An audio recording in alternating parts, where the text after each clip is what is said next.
2008년 4월 새벽, 연희동의 오래된 주택가가 갑작스러운 사이렌 소리로 깨어났다. 비가 얕게 내리는 골목 끝 3층 건물의 302호에서 불길이 치솟았다. 창문 너머로 연기가 흘러나오고 유리창이 터지는 소리가 어둠을 갈랐다.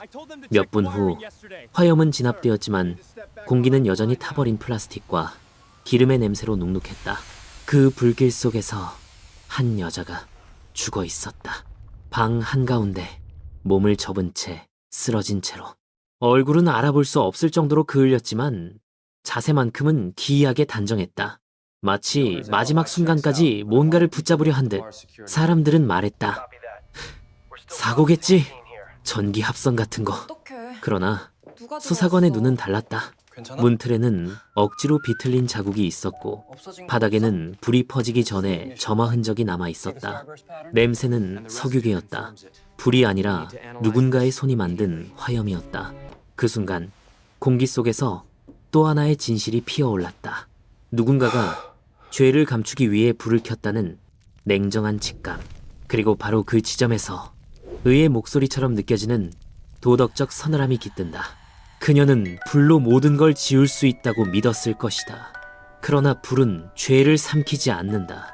오히려 그것은 죄를 드러낸다. 사람들은 흔히 말한다. 불은 정화다. 하지만 이 불은 정화가 아니라 고백이었다.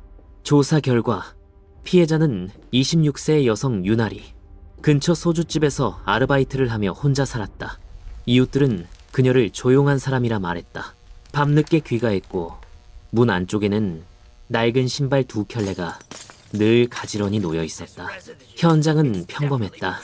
낡은 벽지, 좁은 복도.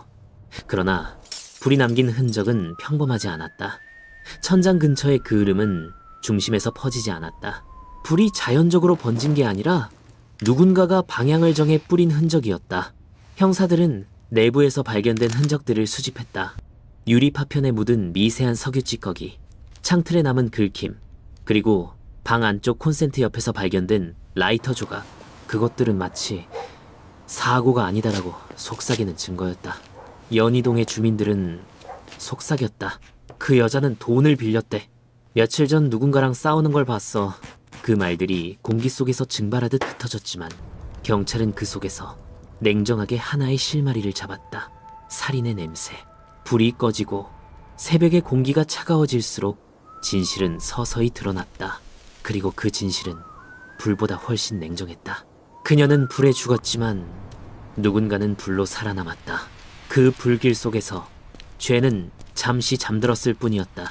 사건의 불길이 꺼진 지 이틀 후 경찰은 피해자 유나리의 삶을 되짚기 시작했다. 그녀의 흔적은 조용했지만 그 조용함 안에는 불길한 균열이 있었다. 부산에서 태어나 23살에 서울로 올라왔다. 일자리를 찾아 전전하다가 결국 홍제동의 작은 주점에서 서빙을 하며 살아갔다. 주소는 2해 동안 3번 바뀌었다. 사람을 피하듯 혹은 무엇인가에게 쫓기듯. 그녀를 아는 이들은 말했다. 착했어요. 근데 늘 겁먹은 얼굴이었죠. 그 말 속에는 어떤 진실이 숨어 있었다. 그녀는 단지 가난한 여자가 아니었다. 두려움에 익숙한 여자였다.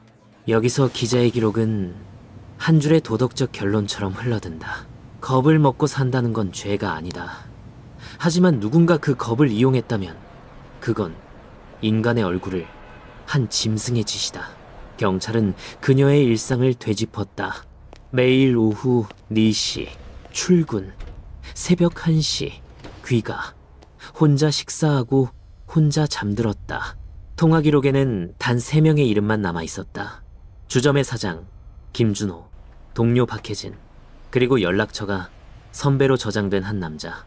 그 3사람은 모두 그녀의 마지막 이틀과 닿아 있었다. 사건 조사 보고서에는 이렇게 기록된다. 피해자와 관계된 주요 인물 3명 중 2명의 외적 변수 배제됨. 김준호는 사건 당일 전주에 있었다. 톨게이트 CCTV와 숙박 명세서가 그의 부재를 증명했다. 선배라 불린 중년 남성은 화재 사흘 전 부산행 버스에 탑승했다. 남은 건 단 한 사람, 박혜진. 조용히, 그러나 확실하게 의심의 시선이 그에게 향했다. 그녀는 유나리의 동료이자 때로는 언니 같고 때로는 경쟁자 같았다. 목격자 진술에 따르면 두 사람은 며칠 전 주점 뒷골목에서 말다툼을 했다. 그날 밤 이후 유나리는 불 속에서 죽었고 박혜진은 울었다.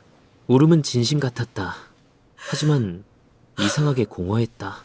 장례식장에서 그녀는 흐느꼈다. 손을 덮으며 말했다. 나리가 그렇게 될 줄 몰랐어요. 그 말은 슬픔이라기보다 연습된 문장처럼 매끄러웠다.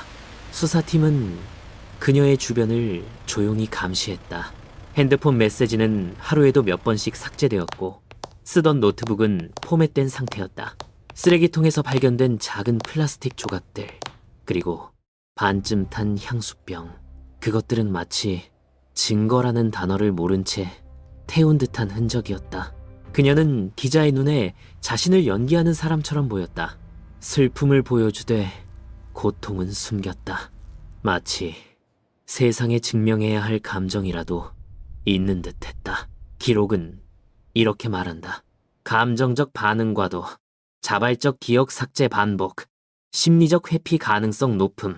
그 문장은 냉정했지만 그 안에는 묘한 인간적 서늘함이 스며 있었다. 그 시점에서 K 한에 이엔의 기억 나이 히엔 렌 트란 투엇 엔 H 닌 코 판 X 예트 N H 녜. 죄는 흔히 피로 씻기지 않는다. 어떤 죄는 눈물로 포장된다. 그녀의 눈물은 그래서 더욱 냉정했다. 그녀의 하루는 감시 대상이 되었다. 퇴근 후 습관처럼 들르는 카페, 통화 내역에 남지 않는 짧은 통신, 그리고 매주 월요일마다 찾던 한 낡은 창고. 그 창고에서 경찰은 일부 소각된 종이 조각을 발견했다. 조각 중 하나에는 계약, 또 다른 조각에는 유나리라는 이름이 남아 있었다. 조사는 점점 방향을 잡았다. 유나리는 단순히 피해자가 아니었다. 박혜진의 비밀을 알고 있던 사람이었다. 그 비밀은 불보다 뜨겁고 진실보다 위험했다.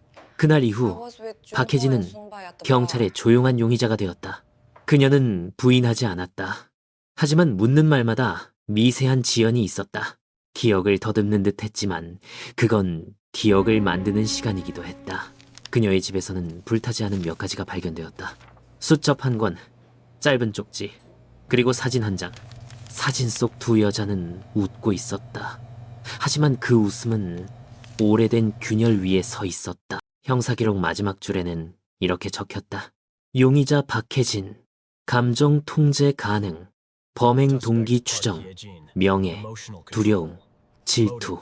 이 기록의 끝에서 기자는 한 줄의 문장을 남겼다. 그녀는 불로 증거를 지웠지만 불은 인간의 냄새까지 지우지 못한다. 그리고 잠시 공기가 정지한 듯했다. 연희동의 새벽은 여전히 차가웠고 불은 사라졌지만 그림자는 남아있었다. 현장은 여전히 그을린 냄새로 가득했다. 벽의 검은 흔적 사이로 하얀 분진이 흩날리며 마치 불길이 남긴 기억이 공기 중에 부유하는 듯했다. 그 순간 마치 제 속에서 들려오는 낮은 목소리처럼 한 문장이 떠올랐다. 그녀는 불로 숨기려 했다. 그러나 진실은 언제나 타지 않는다. 그 문장은 비난이라기보다 선언 같았다. 인간이 만들어낸 가장 어리석은 착각에 대한 냉정한 증언이었다. 그리고 바로 그 자리에서 수사팀은 불길이 가려놓은 마지막 단서를 마주했다. 법의학 보고서는 단호했다. 유나리는 화염에 삼켜지기 전에 이미 목숨을 잃었다. 목 주변의 멍자국은 천으로 된 끈이 강하게 조여진 흔적이었다. 기도 속에는 그을음이 없었고 이는 그녀가 산채로 타지 않았음을 의미했다. 시신의 손톱 아래에서 미세한 피부 조직이 발견되었고 DNA 분석 결과 피의자 박혜진과 부분적으로 일치했다. 조사 과정에서 혜진은 담담히 진술했다. 전날 짐 정리만 도와줬어요. 그 말은 마치 잿빛 연기처럼 흩어졌다. 말끝마다 무언가를 감추려는 냄새가 남았다. 수사관들은 혜진의 집 근처 쓰레기통을 뒤졌다. 거기서 네이 ARE라는 이름이 새겨진 라이터 하나가 나왔다. 라이터 표면에는 희미한 지문이 남아 있었다. 그 순간 모든 조각이 불길의 방향처럼 하나의 선으로 이어졌다. 편의점 CCTV는 결정적이었다. 사건 당일 밤 혜진이 등유 한 병을 계산대에 올려놓는 장면이 찍혀 있었다. 그 손끝의 미세한 떨림이 화면 너머로도 전해졌다. 그녀는 쓰레기를 태우려 했다고 반복했지만 법의학 분석은 다른 말을 했다. 바닥의 왁스 흔적은 불길이 한쪽으로 퍼지도록 의도적으로 배치된 패턴이었다. 불은 우연이 아니었다. 설계된 파괴였다. 그리고 다시 그 차가운 서술 사이에 한 줄의 인간적인 목소리가 스며들었다. 죄를 덮으려던 손끝이 결국 진실의 잿빛을 만졌다. 그녀는 피해자를 태운 것이 아니라 자신이 숨기려던 마지막 인간성을 태워버렸다. 그 문장은 기록으로 남지 않았다. 하지만 그날의 공기 속엔 분명히 그 뜻이 머물렀다. 수사는 종결 단계로 향했다. 증거는 충분했고 진술의 모순은 쌓여갔다. 마지막 보고서의 결론은 간결했다. 사건의 화원은 인위적이었다. 방화의 목적은 시신 훼손 및 범행 은폐로 판단됨. 불길은 모든 것을 지웠지만 진실만은 그 재 속에서 선명히 남았다. 사건의 시간은 4월 12일 밤이었다. 기록에 따르면 불은 자정 무렵 시작되었다. 창문을 타고 올라간 불길은 아파트 외벽에 검은 그림자를 남겼고 그 안에서 한 여자의 이름이 조용히 지워졌다. 그 순간 잿빛 공기 속에서 한 생각이 피어올랐다. 질투는 사랑의 잔재가 아니다. 그것은 사랑을 모독한 불꽃이다. 이 문장은 냉정했다. 마치 인간이 얼마나 쉽게 악을 선택할 수 있는지 불길보다 차가운 어조로 증언하는 듯했다. 박혜진 24살, 미대 중퇴 후 강남의 주점에서 일하며 생계를 이어갔다. 유나리와는 같은 고시원에서 만났다. 두 사람은 비슷한 꿈을 꾸던 친구였다. 값싼 김밥을 나눠 먹고 지친 하루를 서로의 목소리로 달래던 시절이 있었다. 하지만 그 평범한 연대는 한 남자의 등장으로 금이 갔다. 단골 손님이었던 중년 남자는 돈과 관심을 함께 흘리고 다녔다. 그는 처음엔 혜진에게, 그 다음엔 나리에게 웃었다. 나리가 임신 소식을 전했을 때 남자는 연락을 끊었다. 그날 이후 혜진의 일기장에는 단어들이 바뀌었다. 친구는 그 여자로, 우리는 그 애로. 그녀의 마음속에서 나리는 더 이상 사람이 아니었다. 경쟁자이자 모욕의 상징이었다. 4월 12일 밤 혜진은 술에 취해 있었다. 손에는 낮에 편의점에서 산 등유 한 병이 들려 있었다. 조용히 계단을 올라 302호 앞에 섰을 때 그녀의 심장은 이미 분노로 타고 있었다. 문이 열리자 좁은 방 안에서 두 사람의 대화는 금세 불씨로 변했다. 그 불씨는 단어가 아닌 손끝으로 번졌다. 유나리가 뒤로 밀려났고 의자 다리가 쓰러지며 금속성의 소리를 냈다. 그리고 그 짧은 순간 혜진의 손은 벨트를 움켜쥐었다. 수사 기록에는 이렇게 적혀있다. 피의자는 피해자의 목을 양손으로 조인 뒤 반응이 사라질 때까지 힘을 풀지 않았다. 그 문장은 감정이 없었다. 그러나 그 안에는 인간의 가장 원초적인 공포가 담겨 있었다. 그녀가 손을 놓았을 때 방 안은 너무 고요해서 마치 시간조차 멈춘 듯했다. 그 다음은 공포였다. 혜진은 몸을 떨며 시신을 방 중앙으로 끌어냈다. 그녀는 등유를 쏟고 라이터를 켰다. 불길이 시체를 감쌌을 때 그녀는 창문을 열고 커튼을 찢었다. 전선 몇 가닥을 느슨하게 풀며 사고처럼 보이게 만들었다. 그 모든 행동이 절망 속에서도 이성적인 절차로 기록되었다는 것이 이 사건의 가장 잔인한 부분이었다. 화염이 벽을 핥고 공기가 울었다. 법의학 보고서에 따르면 현장은 인위적으로 조성된 화재였다. 피해자의 시신은 사망 후 착화된 것으로 보인다. 문장 하나하나는 냉철했지만 그 속에 감춰진 인간의 광기는 뜨거웠다. 그리고 그 순간 마치 기록의 여백을 채우듯 한 줄의 도덕적 목소리가 들려왔다. 그녀는 친구의 숨을 끊으며 스스로의 인간성도 함께 끊었다. 불은 증거를 태웠지만 혐오와 두려움은 그을리지 않았다. 이 목소리는 비난이 아니라 판결 같았다. 혜진의 손끝이 불길 위에 남긴 건 죄의 흔적이 아니라 인간의 본성을 드러내는 그늘이었다. 조사관들은 새벽까지 현장을 재구성했다. 그들이 남긴 결론은 짧았다.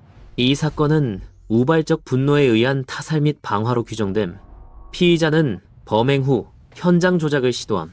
기록은 냉정했지만 그 안의 진실은 뜨거웠다. 재판정에서 판사는 조용히 낭독했다. 박혜진은 질투와 두려움 속에서 진실을 감추기 위해 불을 택했다. 그러나 불은 죄를 감싸지 않는다. 그 말이 끝나자 법정의 공기가 부순 듯했다. 그날의 불길은 꺼졌지만 그 여인의 이름은 여전히 불로 남았다. 4월의 화재는 이미 꺼졌지만 조사실의 불빛은 한참 동안 꺼지지 않았다. 유리벽 너머의 공간에서 피의자는 차가운 의자에 앉아 있었다. 그녀의 손끝에는 아직도 타버린 냄새가 묻어 있었다. 감식반은 새벽까지 현장을 복원했다. 남겨진 벽제 속에서 검게 응고된 액체가 채취되었다. 그 시료는 곧 화학 분석실로 이송되었다. 결과는 단순했다. 등유. 편의점에서 구매한 제품의 성분과 완벽히 일치했다. 다음은 유전자 감식이었다. 시신의 손톱 밑에서 발견된 조직표는 피의자의 DNA와 일치했다.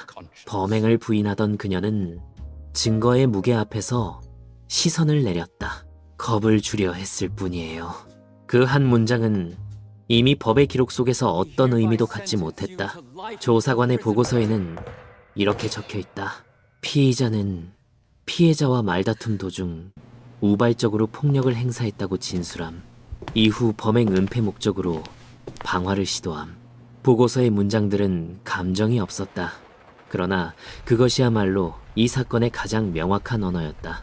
2009년 겨울 재판이 시작되었다. 법정의 공기는 얼음처럼 무거웠다. 방청석에는 취재 기자들과 몇몇 주민이 앉아 있었다. 피의자는 수의를 입고 앉아 있었고 얼굴은 창백했다. 그녀는 시선을 들지 않았다. 검찰은 사건 당일의 동선, 구매 기록, 영상 분석을 순차적으로 제시했다. 모든 화면, 모든 숫자가 하나의 방향을 가리켰다. 그녀의 손, 그 손이 불을 붙였다는 사실. 법정 기록 제21호에는 다음과 같은 문장이 남아있다. 피고인은 고의성을 부정하나 범행의 준비 행위 및 사후 조작의 정황으로 미루어 계획적 요소가 명백함. 그 문장은 단단했고 냉정했다. 피고인의 숨소리가 들리지 않았다. 그때 재판장은 조용히 고개를 들었다. 어떤 불길도 인간의 양심을 태울 만큼 크지 않다. 그 한마디가 법정의 공기를 갈랐다. 그 문장은 도덕의 언어이자 냉혹한 사실의 선언이었다.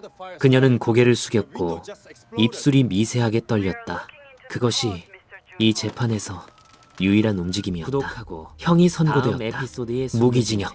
그녀는 심리범죄를 항소하지 않았다. 그 결정은 마치 이미 오래전 그녀가 불을 붙이던 순간에 내려진 것처럼 보였다. 사건이 끝난 뒤 연희동의 낡은 건물은 철거되었다. 콘크리트 벽이 무너질 때 안에서 여전히 그을음 냄새가 났다. 인부들은 그 냄새를 기억의 잔향이라 불렀다. 밤마다 비가 내리면 주민들은 말한다. 어딘가에서 아직도 연기가 남아있는 것 같다. 그 말은 미신이 아니었다. 진실은 타버리지 않는다. 그저 다른 형태로 공기 속에 남을 뿐이다. 박혜진의 이름은 이후 어떤 기사에도 등장하지 않았다. 그러나 그날의 기록은 여전히 사법부의 데이터베이스 안에서 숨쉬고 있다. 파일을 열면 증거 사진들이 차례로 나타난다.